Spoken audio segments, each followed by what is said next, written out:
Hello, hello, hello, and welcome to the third annual LGBTQ plus Elder Housing Services Virtual Symposium, produced in collaboration with SAGE, the national advocacy and services organization that's been looking out for LGBTQ plus elders since 1978 and made entirely possible by the generous contributions of the Harry and Jeanette Weinberg Foundation. My name is Ephraim Getahun. My pronouns are they and he, and I am the Director of Strategic Partnerships and Training at Open House, which is the LGBTQ plus senior center in the heart of San Francisco. And I am privileged to be your host and moderator through this four-part series for the month of September. Founded in 1998, Open House works to center the voices and experiences of LGBTQ plus older adults by providing opportunities to make social connections and build community. Open House enables San Francisco Bay Area LGBTQ plus seniors to overcome the unique challenges they face as they age by providing housing, direct services, and community programs, a unique lunar cycle of support that sees our elders through their aging process to live and thrive in the communities they helped build. We recognize and affirm that LGBTQ plus older adults live at intersections of race, ethnicity, class, culture, HIV status, sexual orientation, gender identity and expression, spirituality, and ability. At Open House, everyone is a community member. Before we begin, I'd like to acknowledge that I am joining you today from the land of the Ramaytush Ohlone people of the San Francisco Peninsula, originally known as Yalamu. We recognize that this land is the traditional, ancestral, and unceded territory of the Ramaytush Ohlone people, and we honor their enduring connection to this place. As we come together virtually for this event, let us also remember our collective responsibility to support and uplift Indigenous communities worldwide. Please reflect on your individual relationship to the land you occupy and consider identifying local voluntary land taxes as a small step towards repair of the atrocities committed against Indigenous communities in the states. Some housekeeping before we begin. Please note we will have live English and Spanish captioning provided by Interprenet. Additionally, live ASL interpretation made possible through Interpret That. For any issues experienced, please utilize the chat feature to communicate to our team, and we will address concerns to the best of our ability. Thank you. Throughout the series, community advocates, housing, and aging experts and service providers will come together to discuss the housing service needs and models to equitably address LGBTQ plus aging in housing. Each week, a range of experts will discuss specific challenges facing LGBTQ plus elders of color, various service and housing models to address disparate aging experiences, and unique community-based solutions for the holistic health of LGBTQ plus communities in housing. These 4 sessions will go beyond the brick and mortar to discuss the implementation of holistic care for LGBTQ plus elders to age and thrive in community. Now, on today's symposium session, Collective Resilience, Sharing Space to Age Together. The compounded isolation facing LGBTQ plus elders has been magnified by the COVID-19 pandemic, which is particularly challenging for trans elders and elders of color. At this time, living with other people poses a promising opportunity for elders to affordably age in their homes. From an activist-driven approach to community housing to various models of home sharing, come learn about ways elders can maintain independent living amidst interdependent systems by learning about the housing and support services of Pittsburgh's Sisters PGH. Today's session will include a presentation following an audience question and answer Q&A. So please prepare your questions using the chat feature at the appropriate time so we can read your messages aloud. I would like to introduce today's session speakers, Siora Thomas, who is a Pittsburgh native. She is the executive director of Sisters PGH, a nonprofit organization she founded in 2013. With firsthand experience as a teenage homeless sex worker, Siora recognized the lack of opportunities for Black trans adolescents to thrive independently within a system that perpetuates transphobia, drug addiction, and youth homelessness. Sisters PGH is dedicated to advocating for social and economic justice for transgender and gender nonconforming BIPOC individuals in Allegheny County. The organization operates Pittsburgh's only trans-owned community center, offering tangible resources such as rent and utility support, medical and mental health referrals, self-affirming groups, and various programs. Siora's leadership has been instrumental in bridging the gap between transgender and cisgender communities, as well as building equity and mutual aid platforms for trans people.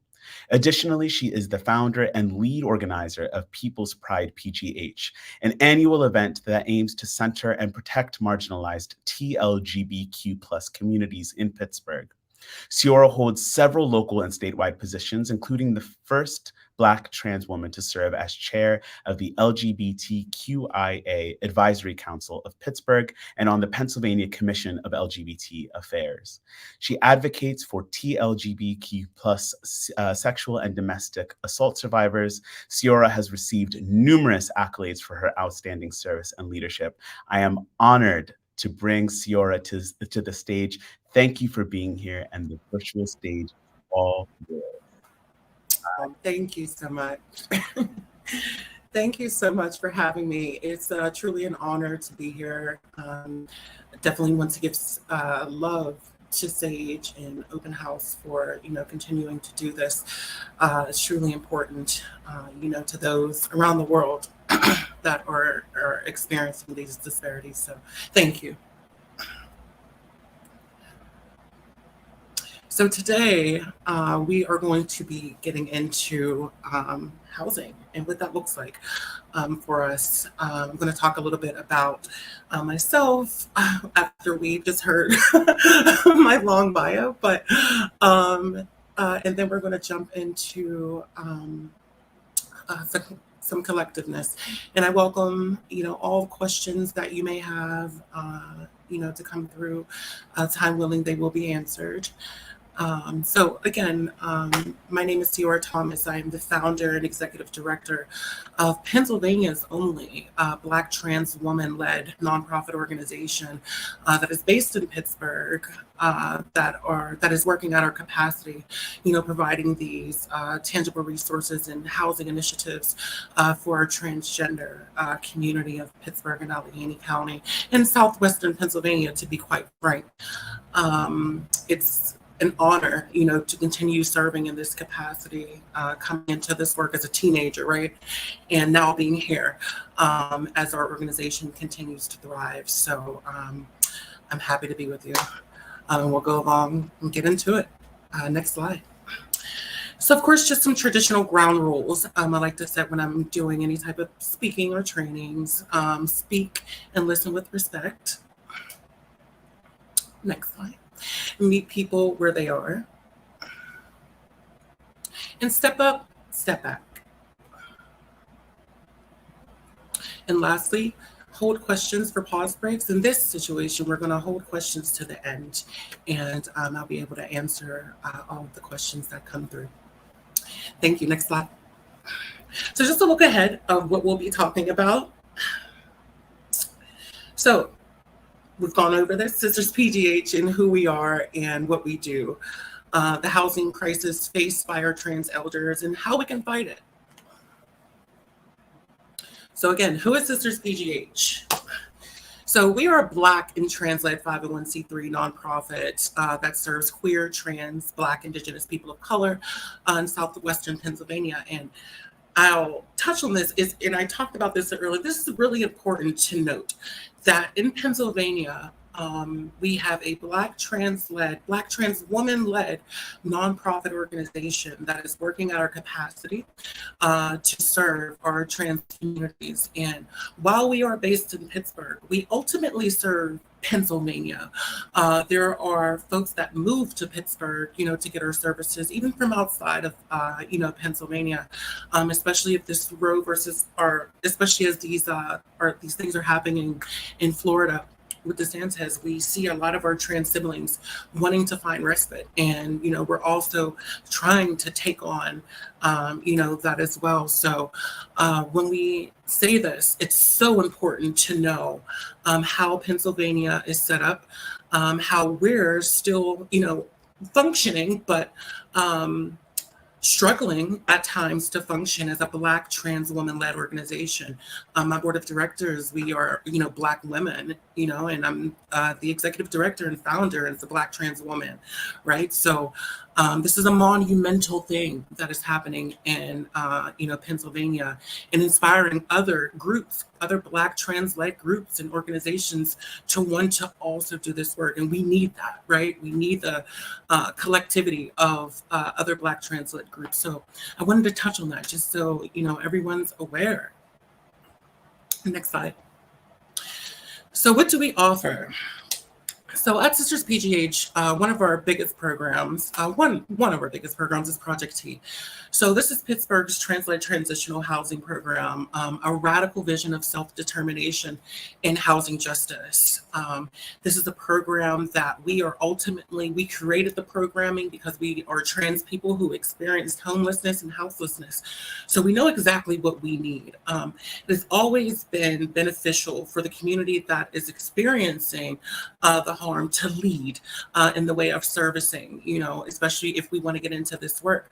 I happen to, want to get into this work and work alongside people who also are into this work. So we sit down and we create this programming amongst ourselves and with those we serve, right?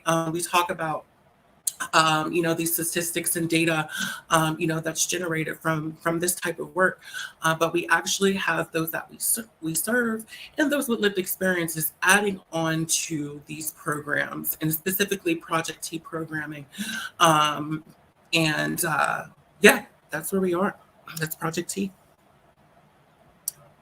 So a little bit more information. It provides a safe space for unhoused and trans and non-conforming people to reside while working toward their goal of independent living.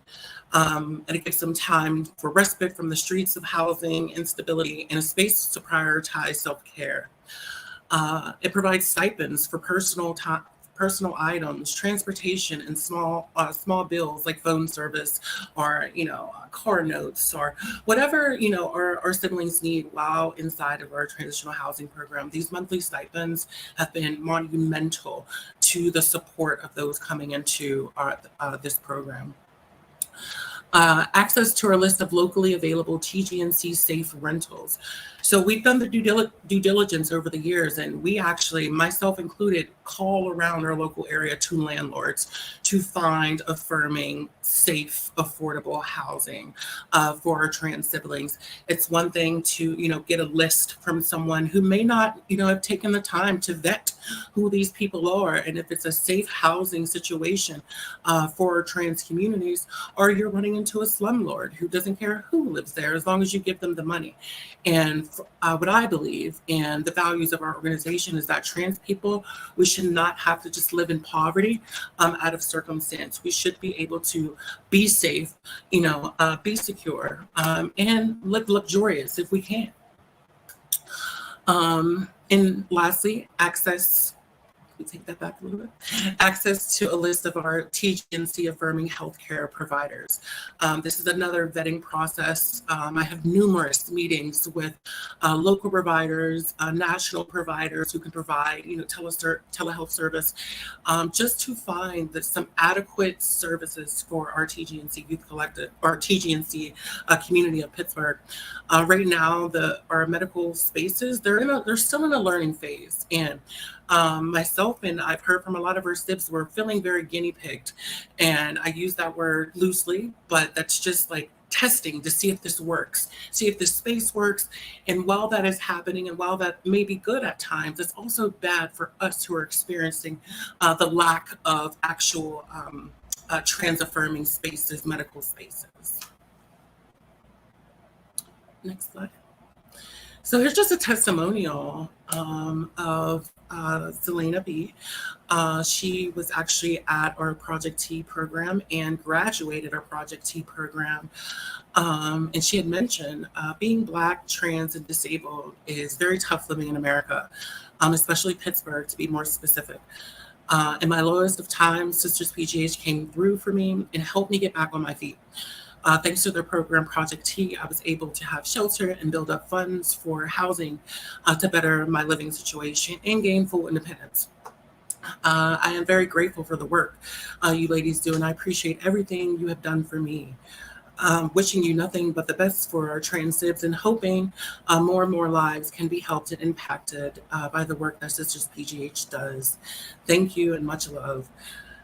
Things like that, especially as a founder, seeing these testimonials, it makes this work so much worth it. On those hard days, nonprofit work is not easy, but when we are able to have our siblings graduate through these programs, youth, adults or seniors, graduate through these programs and find their own independent living, it makes this work even more worth it. So I appreciate seeing these all the time.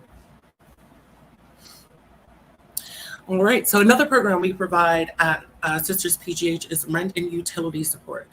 While we do provide, Project T, we would much rather our siblings, if they already have stable housing but can't afford that housing anymore because of the increasing cost of living and the gentrification, in our area, if we have the funding to support them, we're going to keep them where they are. Because of the history of low wages and employment discrimination faced by our LGBTQ communities, our elders find themselves becoming particularly vulnerable to housing instability. And I'll add on to that, in where I live, there's not even a conversation that outside of the conversations we have at Sisters that even consider trans elders, and on top of that, Black trans elders, within our area. Continuing, these wage and employment discrepancies show up clearly in retirement savings. Members of the LGBTQ plus community are less likely than straight Americans to have a 401k and are able to save less on their overall paycheck. Also, according to a recent report, 50% of single LGBTQ plus older people believe that they will have to work well beyond the retirement age, compared to 27% of their single non-LGBTQ plus peers. And 51% of LGBTQ plus elders are very or extremely concerned about having enough money to live on, compared to 36% of non-LGBTQ plus peers. And that's something really to think about when we're continuing to have this conversation. Next slide. So a little more, what do we offer? So we discussed this written utility support. And again, being committed to providing solutions to our clients by way of programming specific to housing insecurity and necessary utility payments. Our rental assistance program provides emergency payments to save them from evictions and prevent utility shutoffs.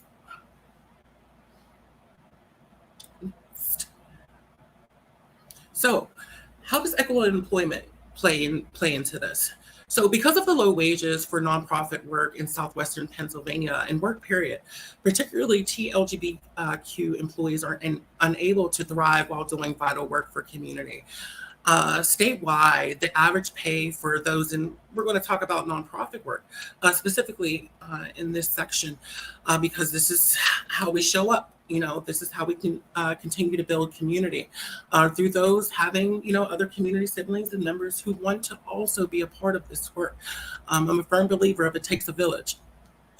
So statewide, the average pay for nonprofit employees is about $18 an hour, while our main salary at Sisters PGH is $22 an hour. Access to equitable opportunities in employment make it possible for employees to better resource in their daily lives. Access to benefits, services, and ability to afford nutritious meals can increase the lifespan of employees. We just started hiring folks, I want to say around three or 4 years ago. Even myself, being officially hired as the ED maybe about 4 or 5 years ago, where I received my first salary.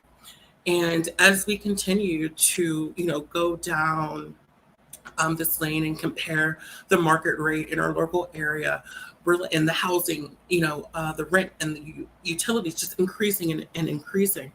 Uh, we definitely put into mind how we are going to equitably pay those that work at our organization, to make sure that they have, some sustainability. And actually, just today, or my leadership team, board of directors, implemented a 401k for our staff members, which is huge if you're thinking about especially Black women, Black trans women, in this work who some make a career out of giving back to our communities. It's huge for us to have these type of benefits while doing this work. So that's something else we offer. Next. So a few other things, and we'll get into it. We offer is Marsha's Closet. Of course, it's named after our matriarch, Marsha P. Johnson, and this is a space where our trans siblings can come to access affirming clothing. This clothing comes from donations from community, directly from community, who want to continue, pouring into Marsha's Closet, making sure those that, don't have their affirming clothing or need new clothing can come into this space and get free clothing, right in our community center in Pittsburgh. Another program that we have is the TGNC Youth Collective. So this is a collective of young Black and brown trans people who are essentially learning from the years and years of service that I've put in Pittsburgh, Allegheny County, and wants to further that, wants to continue that. I'm getting older, right? And as I'm seeing our young people activating and getting into the work, providing a space that they can lead within as young people is super, super important, for our organization, even for the future of our organization. When I'm no longer the executive director and the CEO, or, whatever happens, that our young people have a platform to always feel comfortable to lead within Sisters PGH. And the TGNC Collective is a cluster of that. Emergency housing, I've talked about this, a few times. We continue to provide emergency housing and shelter for those who need that, those who may not be eligible for a Project T program, or those who are, need to get out of a crisis situation, but need some emergency housing. We are able to provide that through partnerships in community, as well as, paying for hotels, but providing that direct service from our staff. So not just putting our folks in hotels, but, actually supporting them while they're there so they have a plan when they move out. Our drop-in center, we have the only trans woman-led organization in Pittsburgh and Allegheny County that is exclusively for trans people to come get resources. Yes, they can come, they can bring their friends, but the services inside Sisters PGH are for trans women, trans men, and non-binary people that are in Pittsburgh and Allegheny County. They don't have to be from Pittsburgh and Allegheny County. If they happen to come, or visiting, or happen to stumble upon and be in Pittsburgh, they are able to utilize our resources. Another program that we have is our name change project. So this is another one of those situations where, marginalized communities doing the work for us in providing these direct services. The name change process can be a process for those of us that have gone through it or going through it. And to be able to provide the financial resources for those who may not be able to afford a name change, directly through Sisters PGH, is a holistic way of, supporting our communities without the red tape. We don't want anything, folks through any of our programs, but to succeed and, get what they need. And this program specifically is their name change. And lastly here, People's Pride PGH. So if you're from Pittsburgh, if you're from Allegheny County, you have heard of People's Pride PGH. This started as a protest against the then Delta Foundation of Pittsburgh that was extremely just racist and segregated our communities. And not only that, took away so many financial resources from our LGBTQ community that could have been put to good, but instead it was put to the pockets of most of the leadership, there. So we started this Pride Festival that centered the lives of Black and queer trans people in Pittsburgh and Allegheny County. At this time, I was a board member of their LGBTQIA Advisory Council, the first advisory council Pittsburgh has, or LGBTQIA Advisory Council that Pittsburgh had under the then Mayor Bill Peduto. And so I partnered with them and with the, our team that we had, and we started, this Pride Parade and Pride Festival that garnered thousands of people. I thought it was just going to be us and the girls out there just, screaming and hollering and raising our flags. But thousands of people, came out who were tired of the segregation in Pittsburgh, who were tired of the racism, who were tired of the lack of support for Black, trans, and queer people in Pittsburgh. And because Pride was never just a festival, just a good time. This is something we have to, take serious, pay attention to legislation in our areas, pay attention to the elected, if they're doing their job, what we elected them to do. And if they're not, we need to call them out and continue doing that through these Pride festivals. And what started out as a protest advanced on into still a protest, but an annual event that centers the lives and experience of Black trans people in Pittsburgh and Allegheny County. And that's something I am extremely, extremely proud of. We've been able to garner hundreds of relationships locally, throughout the state, around the country, about People's Pride, those who wanted to start their own, People's Pride in their areas. So this is something that has been truly influential to the city of Pittsburgh and Allegheny County when it comes to inclusion of Black and brown, trans, and queer people. Thank you. Next slide. So we'll see the questions for the end. I think that's how we had it set up. All right. So what's needed?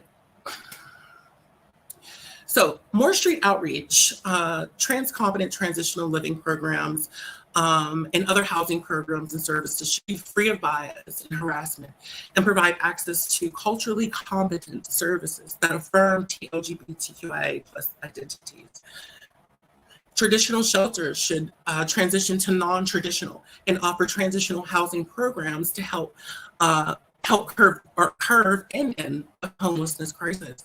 I think we all know, and especially those in this work, that the shelter system is not good for housing people, how it's set up right now. If they were able, our community and those that serve are able to transition those services to actually provide programming and services for our houseless communities, they can actually advance out of that. But what happens is these spaces continue to be open because of poverty, and that's not okay. Next. So, a way to do this: analyze how staff are screened before being hired into these spaces. Provide professional development for current staff. Care must be trauma-informed. It must be trauma-informed. Connect youth to community resources and services that are affirming and safe. The nonprofit industrial complex, it makes it not safe for young people because, folks are literally fighting for bodies. I've learned this before I even jumped out, just to focus on Sisters PGH. I worked for other nonprofits that went against my values, right? As a founder of an organization. And for me, this work is not just about the bodies or recycling of homelessness, recycling of poverty. It's about actually giving them support to push them outside of poverty so that they are able to live independently and no longer need these services. And another way you can do that is expanding public awareness about queer youth issues and decrease stigmas associated with their identities. Next slide. Excuse me. So another thing that can be done on the criminal justice system. So Black and Latino people with a disability and members of the LGBTQ plus community are disproportionately represented in the criminal justice system. This is especially true for trans people and queer women. And while incarcerated, these individuals are subject to particularly inhumane conditions and treatment. These formerly incarcerated people also then typically return to low-income communities where affordable, accessible housing is scarce. There is currently a national shortage of 7 million affordable rental units available to extremely low-income people. And in my humble opinion, that's just ignorance. That's pure ignorance of, those in power just not caring about the people. Next slide. So criminal records. For LGBTQ plus people with a criminal record, discrimination based on their record combined with already high rates of discrimination can make finding employment and housing even more challenging, especially if they're a felon. So given the harassment, violence, and disproportionate discipline that queer students experience in educational settings, combined with the high rates of discrimination in the workplace, programs that allow those with a criminal record to pursue education are incredibly important. States commonly place some restrictions on the ability of people to change their names due to the concerns about fraud or invasion of law enforcement. For trans people with criminal records, these restrictions can create hurdles to rebuilding one's life. Now, legislation like the Fair Chance Housing PA Senate Bill 912, where it states federal, state, and local laws provide only a patchwork of protections against discrimination, and none of them consider that many trans and queer folks have criminal records simply because trying to survive. They also do nothing to protect us from abusive landlords, building managers, and housing authorities. And we have to be very specific when we're talking about the LGBTQ community. While we are a community, there's an intersectional difference when it comes to trans people and when it comes to LGBTQ or LGBTQ cisgender people. So paying attention to those intersectional differences and seeing how the trans community is far more marginalized than the LGBTQ cisgender community. It's a huge thing. Now, parole reform is something that is hugely needed.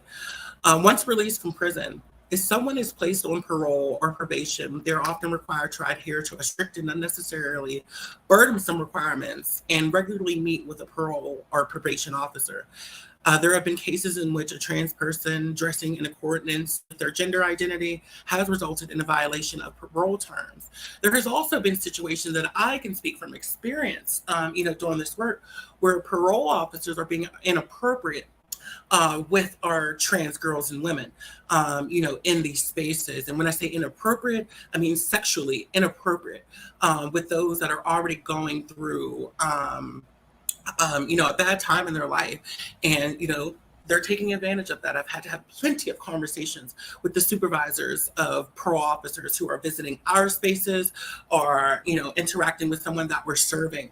And it's crossing the line of being a professional and a service provider to someone who really, could utilize these services. Next slide. Now, travel limitations can be particularly onerous for trans people and people living with HIV, particularly those in rural areas.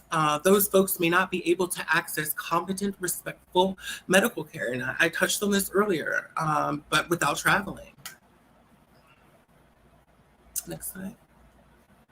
So discrimination protections. Now, codifying into law protections that prevent queer and trans discrimination by landlords and create a clear path for appeal for people who have faced discrimination. improve statewide anti-discrimination laws to protect justice-involved people from housing and discrimination, and pass statewide source of income protections that preclude discrimination based on government assistance, supplementary income, and occupation. Now, expansion of affordable housing resources and cultural competency is huge. Increase in the PA budget allocated to address housing in PA, specifically to increase the availability of affordable housing and governmental assistance available to renters and homeowners. And ensure government housing program staff are trauma-informed and trained in how to safely interact with members of the queer and trans community. I can express how time and time again, even through our rent support program, how we are dealing with transphobic renters, or the neighbors are transphobic, or the community that they're living in is transphobic. So it's important for all of us to do our due diligence, when sending and providing our communities, with this housing. Now sorry, go ahead.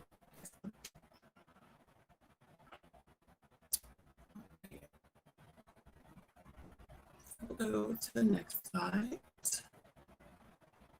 All right, and I think that's the end of our session here. And just some sources that I got some of my statistics from: the National Coalition for Homelessness, the William Institute, youth.gov, the University of Florida Office of the Lesbian, Gay, and Bisexual, Transgender, and Queer Affairs, and justia.com. And now we will open the floor for questions. Thank you so much, Sierra. Honestly, your expertise is so invaluable. So often I think we have to confront the fact that many of the models, especially for queer elders or trans individuals, there isn't a model that's been created. And so often, there are maybe many dead ends, or many trying to pivot to answer this immense need. And so, your model is incredible, because what you guys have started in Pittsburgh, having this replicated and then even become more specific to elderhood in trans experiences, it's a really powerful thing to think about the ways housing developers that may be attending this presentation, or advocacy groups or other nonprofits, can think about the models that you have designed, maybe working with you to replicate them in their specific regions. But there are a few things that you touched on that I kind of want to parse out a little bit. Yes. I think one thing that was really powerful was you kind of touching on the mirrored experiences across this parallel timeline, right? You mentioned how there's policy in the works in various parts of the states, like in Florida, and how oftentimes I think our Black trans siblings are the ones that end up kind of dealing with the brunt of this. And I wonder, are there things that you're noticing that are being perpetuated today in that political front that we know we have dealt with historically? What are those things that you're noticing? And because we know Black trans folks deserve more and deserve better, is there a call to action that you have to the wider audience to kind of address some of the tides that we're noticing starting to turn again? Mm-hmm. Yeah, so I'm noticing, my gosh, as a community that is becoming used to, and I say used to because trans people have always been here, but as a community at large that is becoming or seeing trans people actually lead in sustainable ways, there's this moment of having to learn and not flim-flam the work, actually having to be trained, actually having to be respectful, actually having to pay trans people equitably, within these spaces. So I'm seeing that happen. And I mentioned that a little bit earlier. That does not mean just because these things are happening, doesn't mean that people are still being harmed. because still Mm, people are still, or siblings are still being harmed during these processes of learning. How do you house trans people? How do you provide adequate medical care for trans people? How do you provide, support systems for trans people getting out of jail? How are these things happening? And my call to action to that is provide the resources for trans people to do the work. We mm, can do the work to provide the resources for our community if we actually had the equity to do that, for our trans community. I find that, and we've heard the term gatekeepers, we've heard the term, people holding on to all the funds, and we can't get to it, to provide for our communities. That's the call to action. Be willing, if you're a cisgender led organization and you have a trans program, be willing to put all your money where your mouth is when servicing trans people. And that means by hiring someone that's trans and paying them above the market rate, not on the market rate line, above market rate, so they can be sustainable in community and not need the program, not need the housing that the organization is providing. As well as understanding that we are the most marginalized within the LGBTQ community. So if you are an LGBTQ organization, understand that. mm, And that's okay. It's okay for us to work in tandem together, without you having to feel like you have to take care of us. We call that infantilizing. mm, That does not have to happen. Trans people are strong enough to stand on our own 2 feet and provide for our communities, because we understand exactly what our communities are experiencing, along with our allies. And I'm not saying our mm. allies are not needed. Our allies are certainly needed in this work. But the biggest thing that can come out of it is equity for us. Period. Thank you so much. That was a beautiful answer. I see some questions coming in from the audience. And before I get them, I just have a few other things that I wanted to kind of like parse even deeper. You had talked a lot about so many of these programs that you all hold already naturally. Elders are going to be captured throughout this work, right? In order to have a niche, trans specific aging organization would be an incredibly niche project, and there aren't enough initiatives out there. So naturally, your work grabs onto elders. Absolutely. And so I think it's important for the audience to think about what elderhood looks like in the trans community, because Mhm. elderhood may look different. It might be defined differently. The ways that we turn towards wisdom of our elders in the trans community might also look different. So, are there things that we need to consider about what aging even looks like in the trans community? Specifically where we are, because we serve trans elders through our organization, through our housing and our programs. And how I look at, again, as a founder, I look at our elders as our matriarchs and somebody I am supposed to support, supposed to be there for. And, through the access of my organization, of course, we are due diligent in making sure that our elders in Pittsburgh and Allegheny County, as long as we have the resources and access to support them, that they want for nothing. That Mm, we're even in conversation of having, a senior living program, for those in our area, because while we do provide, housing at Project Peace, particularly for our elders. We have to understand there are intersectional differences, while we're also doing work with trans people, right? And while we might have, young people, 22-year-olds in the house, those that are aging, that may not be the environment for them. So finding equitable spaces where they can flourish while are aging. And I think that's something we're tasked to. I'm a millennial, mm, so I think that's something we're tasked to, as this generation of leaders and, nonprofit founders, is to find ways that we can also equitably support our elders, whether they're in this work or whether they're not in this work, but so that they can live a long life, because we deserve that. mm. Yes, absolutely. Thank you so much. I have a question from the audience, and someone prefaced it with, I hope this doesn't come off as ignorant," but they said, "This may be a little ignorant, but is it okay to approach aging trans community equally? Meaning, I don't want to assume the experiences of the individual, but I do want to keep in mind their marginalization. Any suggestions on how to approach this fairly?" Hmm. Read that again for me. Yeah, no Let me problem. absorb that. Let me absorb Yeah, that. yeah. And it's really a question. It's interesting because they're worried about coming from a place of ignorance, but they're actually equipping themselves with a really culturally humble way to ask, That's which what I was is hearing. yeah, Right. Mhm, which is mhm. great. So I appreciate the preface, but it wasn't. I don't think it was necessary here. Which the question essentially is it okay to approach aging trans communities equally? Meaning, I don't want to assume the experiences of the individual, but I do want to keep in mind their marginalization. So, are there any suggestions on how to approach them fairly? I mean, I think this person's answering their own question.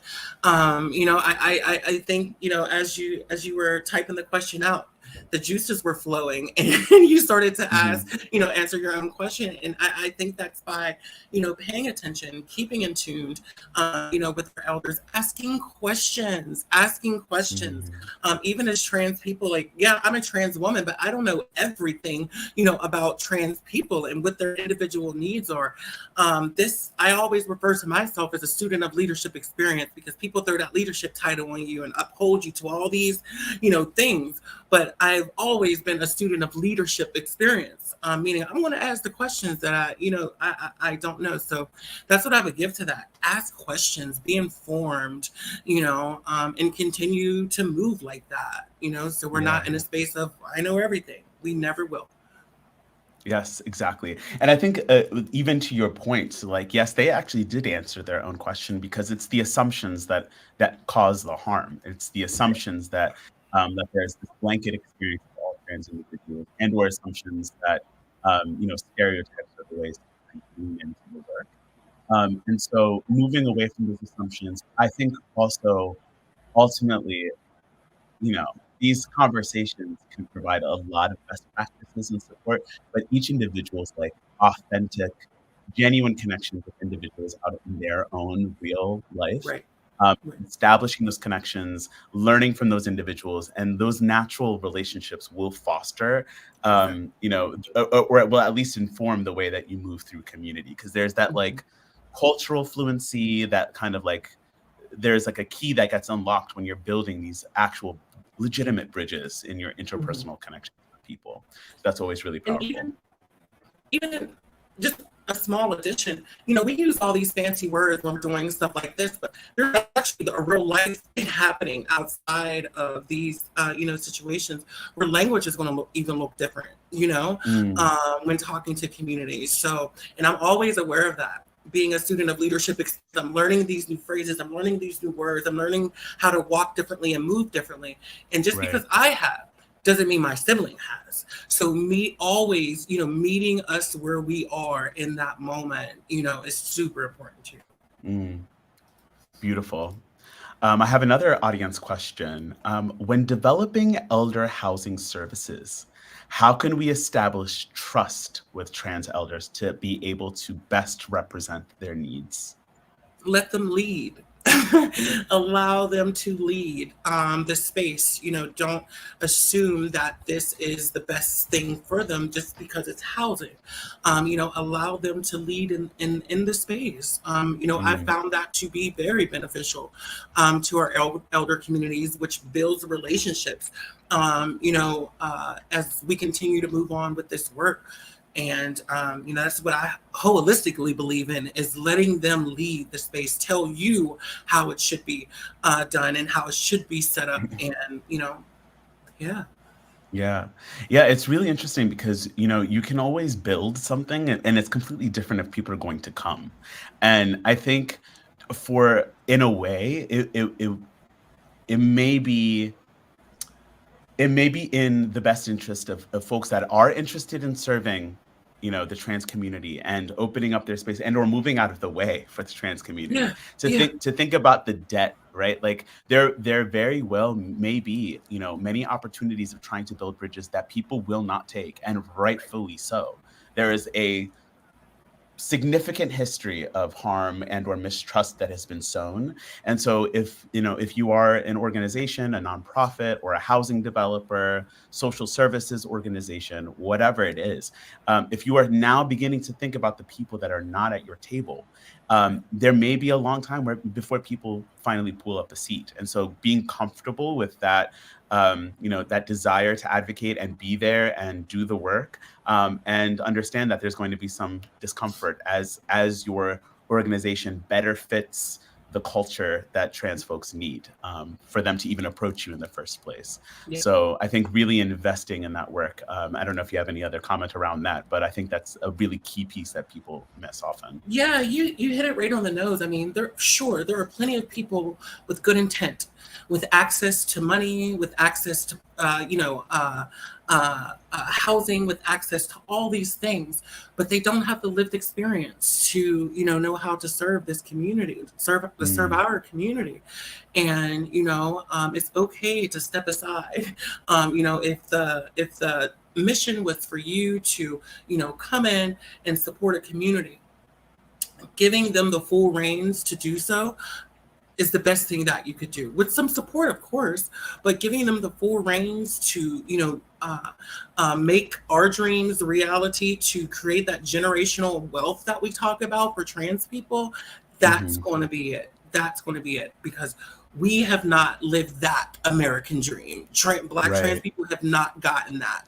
And again, even within our LGBTQ cisgender community, because there is privilege of being a cisgender person in society, and there is a lack of privilege of being a transgender person, navigating society. So as long as we're having you're putting those things in tune when your way of thinking, when you're doing the work, it'll get done. Yeah, absolutely. Thank you for that. It's so interesting because I think, when we're thinking about the privilege element of it, it's so much more than just like I mean, the harm and the violence are significant, but then there are so many of the nuanced elements, like Oh the yeah. ways that people are kept out of, services, the barriers that exist. Um, or even like, something as basic as like the traditional family structure Right. and the ways that wealth are inherited. I mean, home ownership, we all know it. It's the number one way that wealth is being passed down from Yep. generations. And if you are a queer person who's excommunicated from your family, and then more commonly a trans individual who may be pushed away from your biological family, that there's already, even if home ownership was a thing, I mean, Mhm. even if, like to even say if that's a huge assumption to even think that that might even be the Mhm. case. But,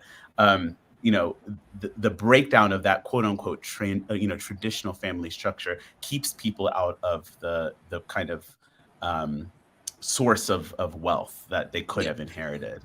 Oh, And, go ahead. and I was going to add, that's exactly why us as Sisters PGH, we are buying property. Like Project T, that's our house. That's going to be forever Sisters PGH's housing, supportive services. We own the house and the land around it. And we're moving forward and doing that in Pittsburgh. I can't say too much because my board will be like, girl, we're going to tussle after this.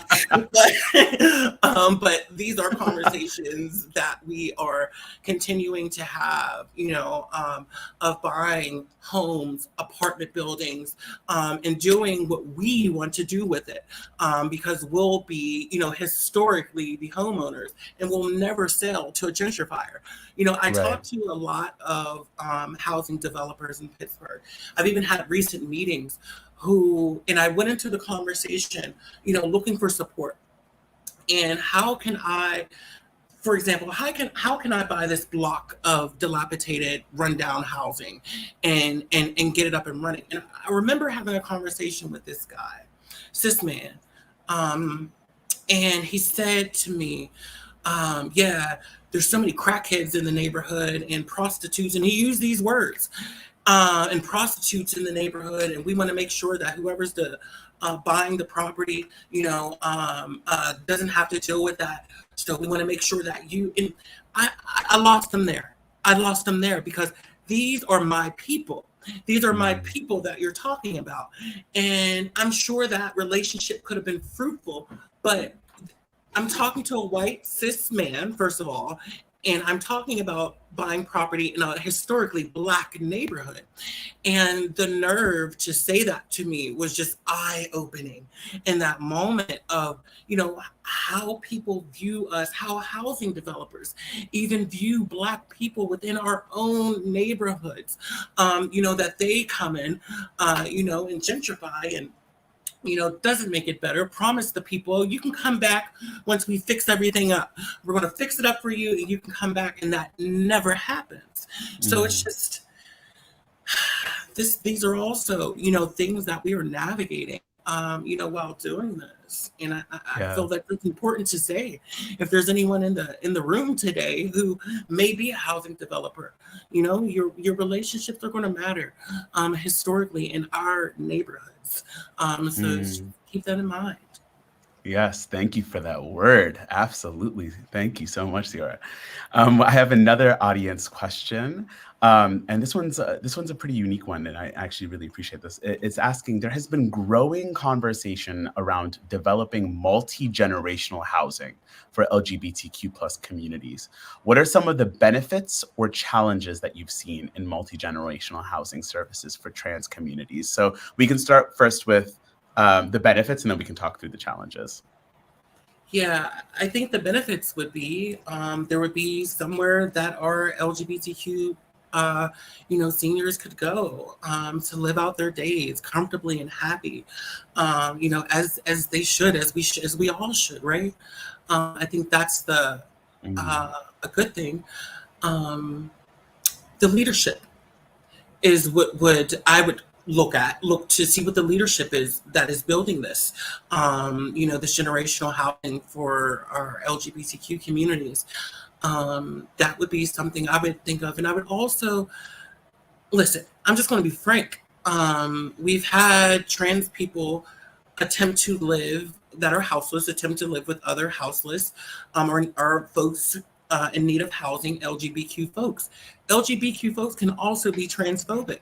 And I want that to be very clear as we talk about, these, combining housing or combining shelters or combining spaces, that trans people are not safe all the time in these spaces. 9 times out of 10 are not safe in these spaces because we receive discrimination, from also the LGBTQ cisgender community. And if we are not actually understanding what that looks like, you're moving mm, kind of blind to how, trans people actually need served, within the community. So, these are just some other points that I would bring up. I yeah, think it's great. We need it. Yes, we need it. But how it's structured is super important. It's super important. yeah, yeah, absolutely. And then can you tell me some of the, did we say challenge? Did we do challenges or Oh benefits? yeah, those were the Yeah. challenges. Yes. Yeah, So the benefits. Yeah, the benefits. Thank you. So do you want to walk through some of the, because those were some challenges, some of the yeah. benefits that you've seen? Oh yeah, I was saying it could be a good thing. Especially within community. I can elaborate some more. Especially in communities where this is not accessible, where this is not a thing. This is something that people are not having conversation about because, queer people are the last thing on a lot of these folks, developers and, other queer servicing or cis servicing nonprofits. Like they're not thinking about us, in this work. So it would be incredibly influential, to the lives, of LGBTQ people, having to live under these circumstances. Mm, yeah, absolutely. It's really interesting because I think like ultimately intergenerational queer housing, it would, and if it works, it answers all of the issues that we have. We talked about this traditional family structure that we don't get to benefit from. Right. Many of us are not connected to our biological families, and that's not necessarily the story of everyone, right? Not all queer trans Right. people are like dealing in the same narrative, but um and so ultimately these intergenerational models are seeking to replace what our biological families, right, what our chosen family can step in and do on behalf.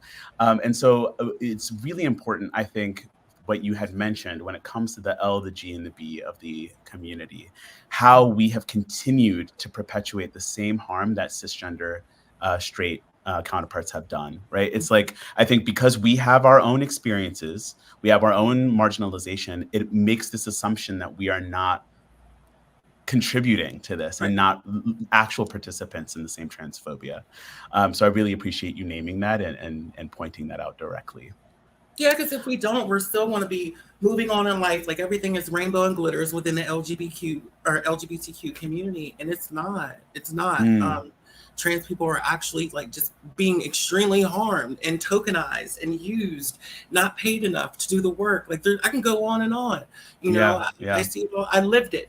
And I'm seeing others, live it, working for nonprofits, making $10 an hour, doing extremely hard work, and important work. But it's just we gotta think about that as we Yeah, move along. yeah, absolutely. Thank you so much, Ciara. I have another audience question. As a non-LGBTQ plus organization, how can we provide safe space for elders who may be transitioning in their later years? And that's an interesting question because many of our elders, of course, didn't necessarily have the same opportunities Right. to transition outwardly if that's something that they Right. even desired in the first place. So yeah, that's a very interesting question. How can we provide safe space as a non-LGBTQ organization for folks transitioning later in life? Yeah. First of all, making sure that whoever's working in that space is competent. That trans doesn't have a look. Like we don't have to be passable. Hmm. We don't have to look like cis women and cis men. Like that's not a thing. That's something that was made up by colonialism. So making sure that we understand that, trans people show up in many different ways. And how they show up is going to be us. That's how we're going to show up. But making sure that those that are providing the service, those that are providing the resource, to our elders, that are transitioning in later years are supported, holistically supported, not just trying to, check a box, but like actually, like, what do you need, Sid? How can we support you? Mm, And like being intentional about those relationships, not becoming someone who's serving community from an Eiffel Tower, right? But actually invested in making sure that their experiences and needs are met. In a way, and I said this earlier, you can do that by asking, by having conversations. What do you need? And not putting that data up on the shelf to collect dust and be asking that same question a month later, a month or two later, when you already have the data here because you did a study on what they needed. A while ago, you did a couple of studies, a while ago, but actually utilizing the data that you collected and putting it to good work. yes, absolutely. Yeah. And it's really that last piece is so important. Data is so boring. I know. Oftentimes we just like gather this information because we assume that it's going to be useful to some degree, but we make specifically trans individuals invisible in Yeah, data.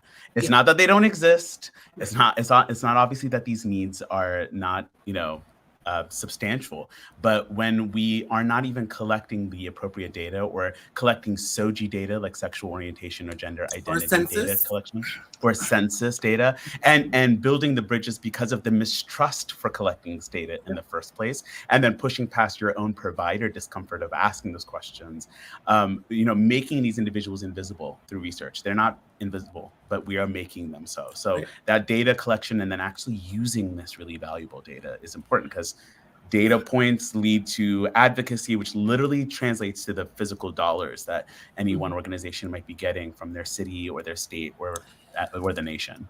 I'm glad you said that because I had a gripe about the census. The last one we did was Census 2020. I think that's the last one we did around Mhm. the country. And they're not collecting data about trans people. And as a trans organization, how do we benefit from those census dollars if we are not counted on the census, while we are serving the trans community? So we become ineligible for those Mm. funds, non-trusted for those funds because the government is not acknowledging that we, and even though we're a 501c3 organization that files our taxes and do what we got to do and, do and does all of that, but we are not even recognized, or are given the opportunity to receive those funds because of the transphobia within the system, of this data collecting. So that's another point. A lot of us trans leaders around the country had a huge gripe about when Census 2020 came out. Like, y'all are not counting our trans kids. You're not counting our trans adults or seniors. Those disabled, like there are so many intersections that you're not counting when it comes to trans people. And that was a huge problem, with the census. So sorry I went off on a tangent, but it had me. It is really important because even here in San Francisco, like there's this assumption that because we're like where the LGBTQ like kind of like culturally in the world, there's this assumption that San Francisco is the epicenter of everything that is queer, which we obviously know is not true. But even here, there's a recentering around specifically SOGI data collection because of how abysmal that collection is, not only in the state, but here in the city of San Francisco. Wow. And so when we go out and we provide these trainings to these providers, so many of them, the number one thing that they say is that people are upset that we're asking this information. But there was a study that was done across the entire West Coast, this healthcare company, I guess, a hospital network, I should say, had done a survey and found that only 3% of the patients were actually in distress when these questions were being asked. It was 97% of the providers that were asking the questions that were uncomfortable. So there's a very clear disconnect in where we think the struggle is. It's not people receiving these questions and being asked them. They might be confused and might have some questions, but it is the provider discomfort in asking. And so as a provider, as social service organizations, we have a duty and responsibility to make sure that we're adequately collecting this information so that organizations like yours can actually be funded correctly. Right. It would help a whole lot. Yeah, I know it would. I know it would. Pittsburgh, our region got a lot of money, and money was being passed out. And we're looking at that and we were distraught. We were just like, we could have done so much good that these experts, and I use that quotations because we have become the experts in our areas, trans leaders within our areas. And, we run into folks that may be some experts in some fields, but when it comes to Black trans liberation and housing and needs, we have become the experts in this, so it's just, we're trying to get through it. Trying to get through it. And we have to help you. So we have to. If anyone's listening and is in a position to be, I think we really underestimate our individual participation. But it is a bunch of individuals participating in this bureaucracy that makes it very difficult for organizations like Sisters PGH to do their work. I have a few more questions. One of the questions specifically touches again on the intergenerational element. What are some things that younger trans and non-binary people can do to engage with and support their trans and non-binary elders in their community? I'm gonna use I statements, right? Because I can't speak for everyone, but what I can do is use the platform and resourcefulness of my organization to create space for our trans elders to thrive within, right? Where I live, that's not a thing. Like in Pittsburgh and Allegheny County, they're more used to us just being dependent on these very a few LGBTQ orgs who hardly serve Black and brown queer people, right? And so while I'm here now, growing my organization, what I can do is continuing to have that a part of the conversation.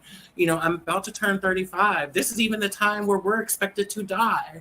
Like, we shouldn't even live past 35, right? And so that opens up a lot of other conversations when we're talking about aging within the trans community, because this is the age that we should be being killed or dying, within community. And to be able to have our elders live beyond these ages, we should be there to be able to support them.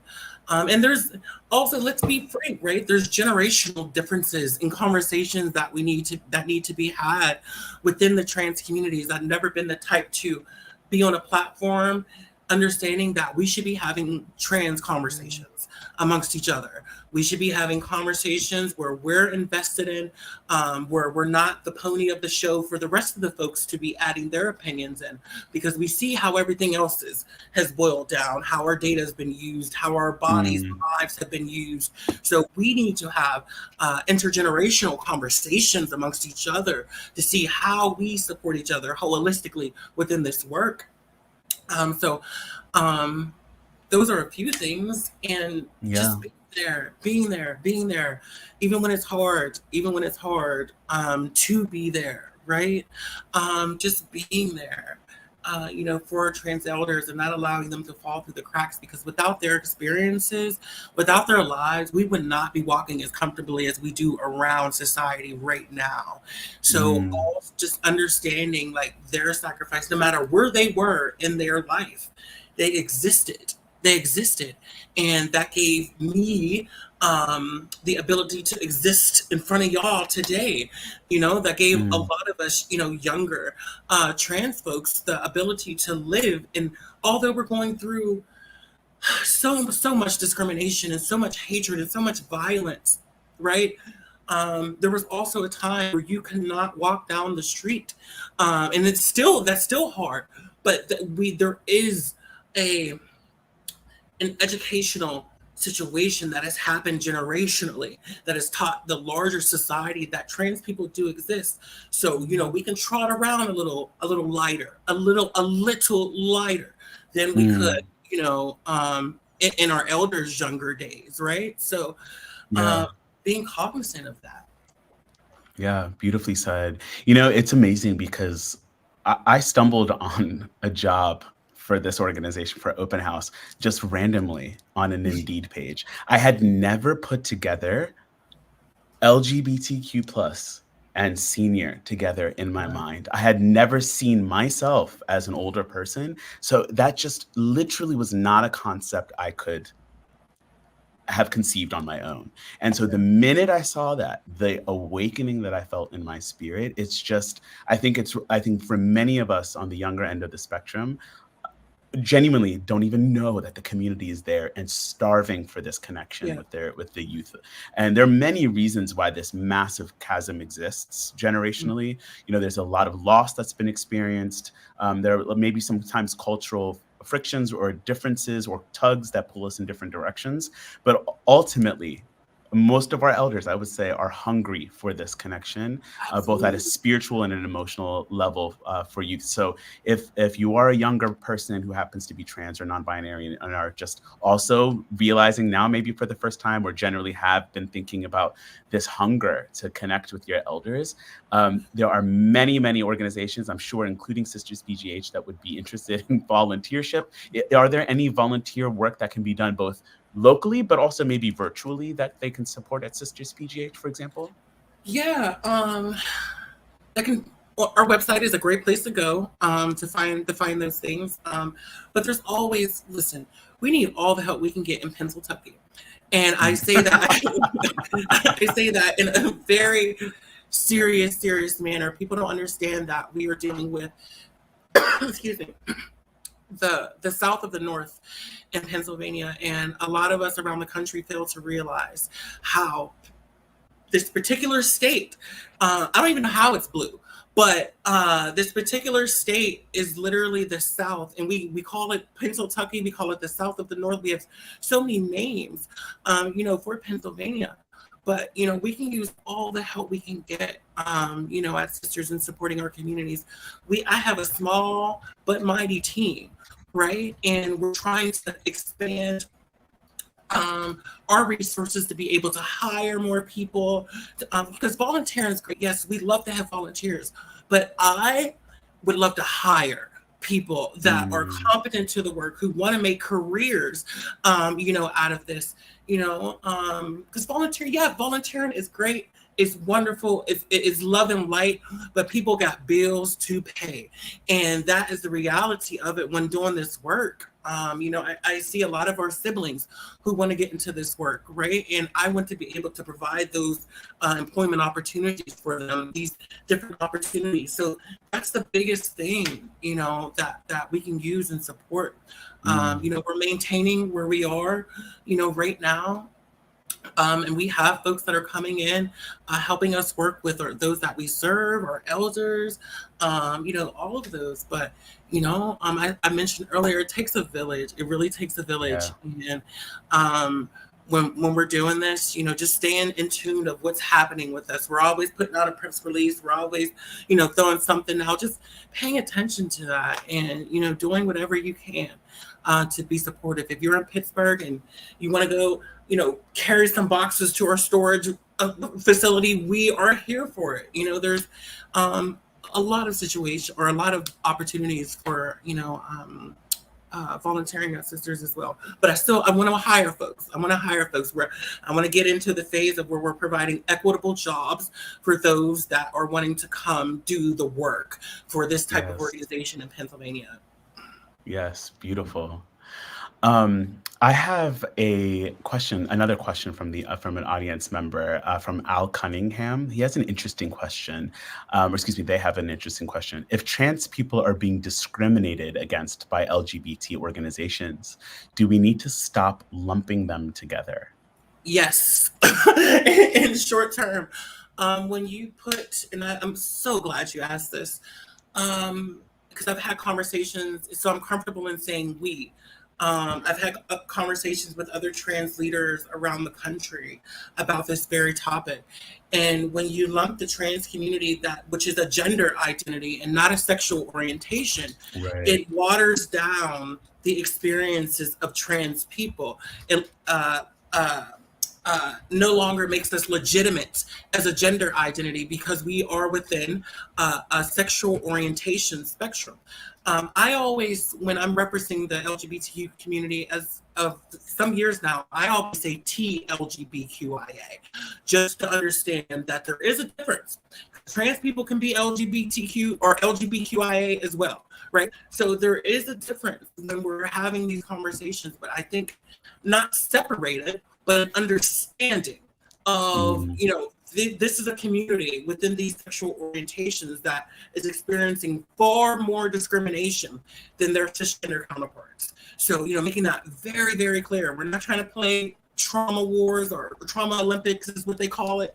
We're not trying to do that. We're being very intentional about who's actually being served correctly.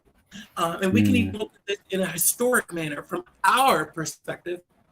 With Marsha P. Johnson and Sylvia, our siblings died homeless with no resources after fighting for so many years for the gay liberation rights movement.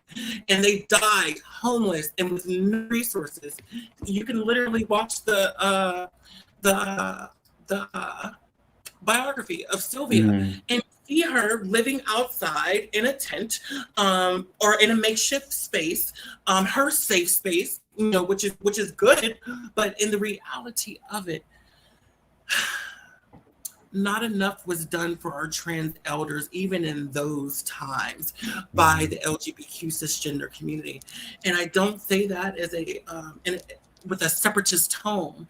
I say that as the access and privilege that was gained from these women's fight and scream was not reciprocated. It was not mm. reciprocated, and they did not receive their just due. So while we are here now, don't you think their daughters, granddaughters, and them days, and trans boys and men deserve that same type of support generationally? Absolutely. We call that reparations. um, so Absolutely. Yeah, I really, really appreciate what you've just offered there. I think I think unfortunately, so much of our community does struggle to understand the differences between gender identity and then, of course, our sexual attractions.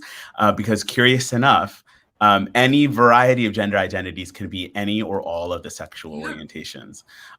And so I think what's really powerful, even when I was reading your biography, or your bio at the beginning of this, even small language changes, like bringing that T right to the front, right? That's a very Mhm. small lexicon style, like Mhm. unlocking that can happen there, Yeah. by framing, because our language is incredibly important. That's why we're desperately trying to find language all of the time to continue to describe this incredibly elusive human spiritual experience.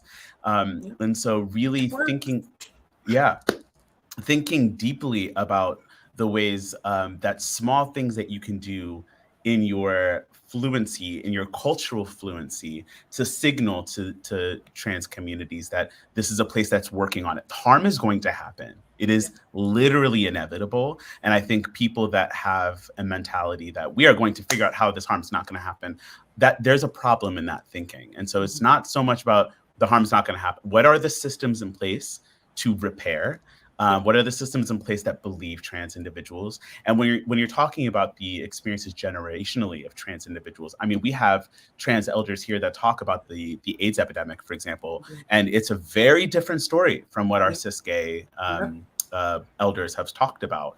And the trauma and loss that our cis gay men specifically has experienced is more immense than anything that I can possibly comprehend. And yet our trans elders will tell us, yeah, well, at least you were in the room. At least you Yeah. got into the hospital. So many of our trans elders weren't even allowed to come in to receive the care that they so desperately needed. So many of Yeah. some of our trans elders talk about their trans siblings literally dying in the streets. And Yeah. so and again, this is Another. not the Olympics. It's not even about pitting it in that way, but there is this unique experience that this sect of our queer population is experiencing, and we have time and time again either ignored it or just kept it out of our mind or said not yet, which is the most dangerous part, and Yeah. why this movement continues to fail is because of the not yets that we have Yeah. I instilled. know. In my like where I live in Pittsburgh, when I get the opportunity to sit down with a trans elder from Pittsburgh or Pennsylvania, I truly turn into like a 5-year old, and I Mm, sit there and I want to listen and I want to learn like about the experiences because we are so isolated from our own communities in a way in Pennsylvania because what Pittsburgh and Allegheny County has become good at is disenfranchising us, putting us against each other, mm, and completely erasing trans elders when they age out of nonprofits. Um, you know, and when I get the chance, especially as a young woman doing this nonprofit work, feeling so isolated because there are no other organizations working at our capacity, um, and not being able to go to an elder and be like, I'm struggling. Like, what was happening? With your experience then to what's going on now. It's so limited in our areas. But when I do get that moment, because I can't do that with those that we serve, I would never, go to someone who's coming into our housing programs and be like, tell me your life. I would never do that. But, yeah. those who have been in the work before, who allow space for that conversation, I'm just always so thankful, Mm, to hear that because it's so isolating, being this individual that is, growing this organization without an elder support to lean back on. mm, And that is culturally needed, for us young folks to thrive, to like know how we should move. Like, yes, I had these experiences, so I know how to move with some of these folks, but culturally, is so important, for us and to be able to continue to provide and hold those conversations and spaces is going to be super beneficial. Not just going back to that other question, it's mm, going to be super beneficial for us. We need yeah. that. We yearn for that too.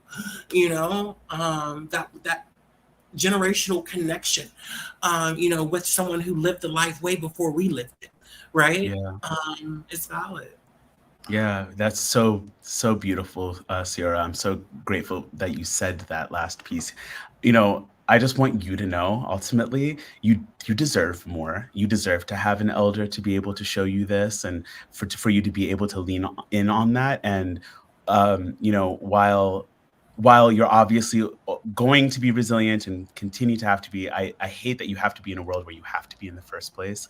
And Yeah. I am also excited that there will be younger trans individuals who are coming up who will have you as an elder one day, to be able Yeah. to lean in on, so we're so grateful for that work. I also, just as a note, very personally understand Pennsylvania. I was born and raised in Lancaster, Pennsylvania. Oh yeah. So you know, So you know. so I know, Mhm. and I deeply, deeply understand it. And that just, to me, again, it just hits a little bit deeper, the work that you're doing, and I understand the significant, barriers that you're sometimes having to come up against. And so, yeah, this has been an incredibly beautiful presentation, Sierra. Thank you so much for the conversation that ended up coming up afterwards. Do you have any last thoughts or concerns, or just words? The one other thing I do want to say is that there is someone named Doria in the chat that says thank you so much for doing the work.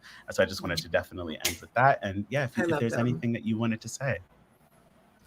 Of course, thank you all for having me, Sage. Thank you, Sage. Thank you, Open House, for having me. Thank you, everyone who attended and registered for this session to listen to a Black trans girl from Pittsburgh, Pennsylvania, talk about, my experiencing in housing and nonprofit building and support of our elders.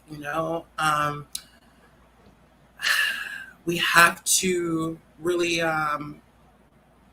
I'm speaking for home and maybe anywhere else, but we have to decolonize the colonization that we were taught as people. Mm, And in order to do that, it's going to take so much more of us having these type of intentional conversations to actually eradicate the colonialism that we are essentially surviving through. And to know while that may be hard, it's worth every little step that you can and are willing to take to make that happen. So keep going, keep feeling empowered, um, keep feeling loved on. Because mm. there are those of us who care and love you, the same. And if you're in Pittsburgh and Pennsylvania, and you need a space, we are here for you. Mm. So Beautiful, thank you. beautiful.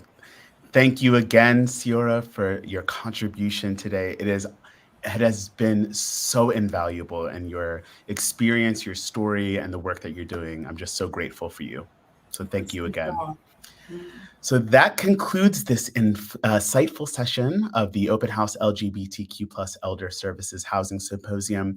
I want to express my deepest gratitude to our incredible speaker, Ciora Thomas, for sharing her expertise, experiences, her wisdom. Your words have been incredibly transformative, and we are honored to have had you as our first speaker in this 4-week journey. I'd also like to extend a heartfelt thank you to the teams of Interprenet that provided invaluable captioning services, and of course, Interpret That, who ensured that our event was accessible through American Sign Language interpretation. Your dedication to accessibility is deeply appreciated and makes it possible for a broader audience to engage in these important discussions. Additionally, a special thank you to our partner organization, SAGE, for their unwavering support and collaboration throughout the symposium. Together, we are making a significant impact on the lives of LGBTQ plus elders. Lastly, I want to acknowledge the generous contribution of the Harry and Jeanette Weinberg Foundation that made this symposium possible. Their commitment to supporting initiatives that benefit our community is invaluable, and we are grateful for their support. Remember, your registration for this symposium grants you access to the following 3 sessions, the next 3 Tuesdays in September, which will take place every Tuesday at 11 a.m. Pacific Standard Time, 2 p.m. Eastern Standard Time. We have a lineup of incredible speakers and topics that promise to deepen our understanding of the housing challenges and opportunities facing LGBTQ plus elders. So mark your calendars, spread the word, join us next week for another engaging session. Together with the support of partners like SAGE and organizations like Interprenet and Interpret That, we can continue to build a more inclusive and affirming future for LGBTQ plus elders. Thank you, and see you all next week.